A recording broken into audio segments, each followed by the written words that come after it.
El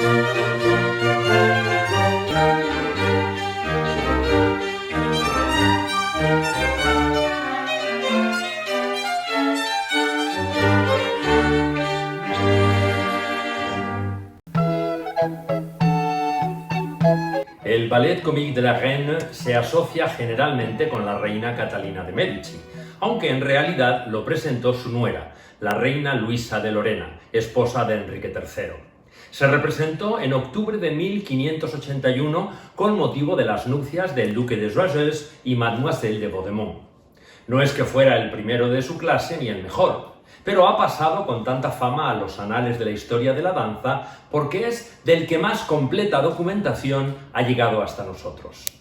Es el primer libreto que ha sobrevivido y en sus más de 80 páginas aparecen grabados y partituras de melodías, y fue el primero que incluyó una acción teatral.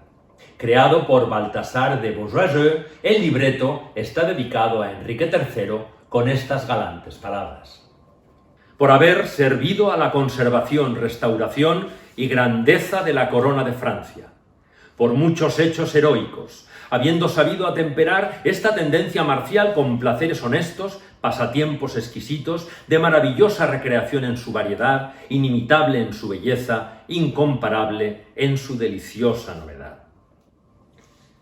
Todo esto no resta importancia a Catalina, quien sumó la herencia de los Medici, tanto en el aspecto político como genético, a su aprendizaje áulico en la corte de su suegro Francisco I, lo que le permitió desarrollar al máximo su gusto por el espectáculo. También supo ver el valor político del ballet de cour. Estos distintos intereses quedaban patentes en el espectáculo en distintos niveles. El primero era la obvia razón política para organizar esas festividades. En segundo lugar, la elección de la alegoría, que inspiraría la temática de todo el montaje, tenía un fuerte mensaje político en su raíz.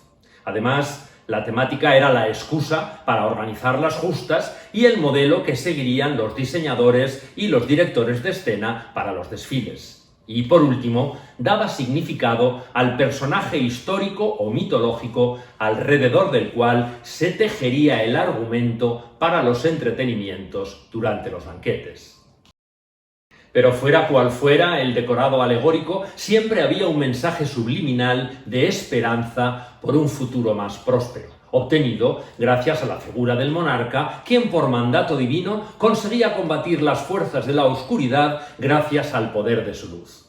No hay que olvidar el efecto de la enorme propaganda sobre la unidad y grandeza de la nación, mucho menor habitualmente que la realidad, pero que levantaba la moral del país.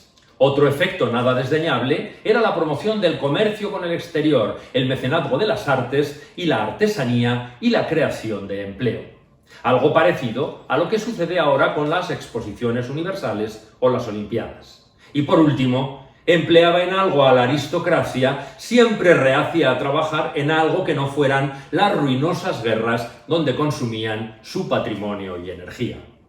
No olvidemos que cuando Baltasar de Beaujoyeux dedica el libreto al rey, está firmando un propósito político, pues Francia acaba de salir de la crisis provocada por las luchas religiosas y las sublevaciones contra el rey por la independencia de los protestantes, las ciudades y los señores de su reino.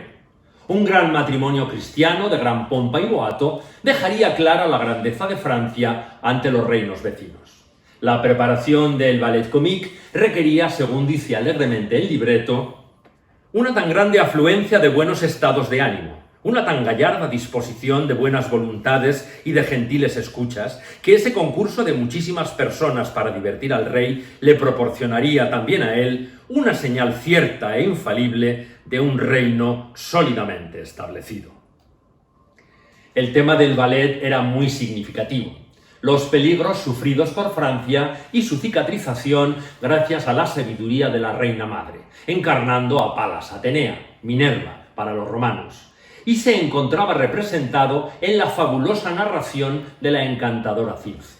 Un gran espectáculo efímero con las mejores voces, tanto para el canto como para el recitado, del que no se recordaría su fasto, si no fuera por el minucioso libreto con toda clase de instrucciones que Bourgeois se preocupó de escribir y publicar meses después.